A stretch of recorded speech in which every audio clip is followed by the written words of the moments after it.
నా పేరు సక్రూర్ నాయక్. నేను రంబాడి హక్కుల పోరాట సమితి తెలంగాణ రాష్ట్ర వర్కింగ్ ప్రెసిడెంట్ ని.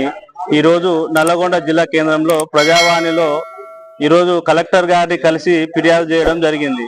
ఈ రోజు నల్లగొండ జిల్లా కేంద్రంలో ఉన్నటువంటి అన్ని ప్రభుత్వ కార్యాలయంలో బయోమెట్రిక్ విధానము అలాగే ఫేస్ రికగ్నిషన్ యాప్ లేకపోవడం వల్ల ఈ ప్రభుత్వ అధికారులు సమయ పాలన పాటించకుండా వాళ్ళకి ఇష్టం వచ్చిన విధంగా 12 గంటలకు రావడం, 1ంటికి రావడం, 2 గంటలకు వెళ్ళిపోవడం, ఈ విధంగా ఈ ఉన్నటువంటి జిల్లాలో ఉన్నటువంటి అధికారులు సమయ పాలన లేకపోవడంతో ఈ రోజు జిల్లా వ్యాప్తంగా ఉన్నటువంటి గిరిజన తండాల నుంచి కానివ్వండి, ఇలాగే ఊర్ల నుంచి వచ్చే ప్రజలు ఈ అధికారులు టయానికి లేకపోవడం వల్ల చాలా ఇబ్బంది పడుతున్నారు.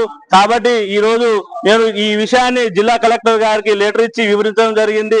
ఇప్పటికైనా జిల్లా కలెక్టర్ గారు స్పందించి ఈ జిల్లాలో ఉన్నటువంటి అన్ని ప్రభుత్వ కార్యాలయంలో బయోమెట్రిక్ విధానం ఫేస్ రికగ్నిషన్ యాప్ పెట్టి ప్రభుత్వ అధికారులు సమయ పాలన పాటించే విధంగా చర్య తీసుకోవాలని చెప్పి మేము కలెక్టర్ గారిని కోరుతున్నాము.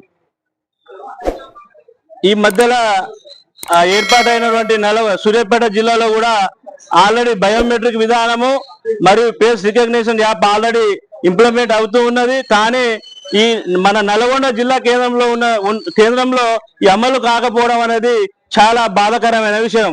కాబట్టి దీని మీద జిల్లా కలెక్టర్ గారు మరియు ఈ రాజకీయ నాయకులు ఈ ప్రజలకు అధికారులను అందరికీ అందుబాటులో ఉండే విధంగా వాళ్ళ మీద చర్య తీసుకోవాలని చెప్పి మేము ప్రభుత్వాన్ని కానీ ఈ కలెక్టర్ గారిని కోరుకుంటున్నాము.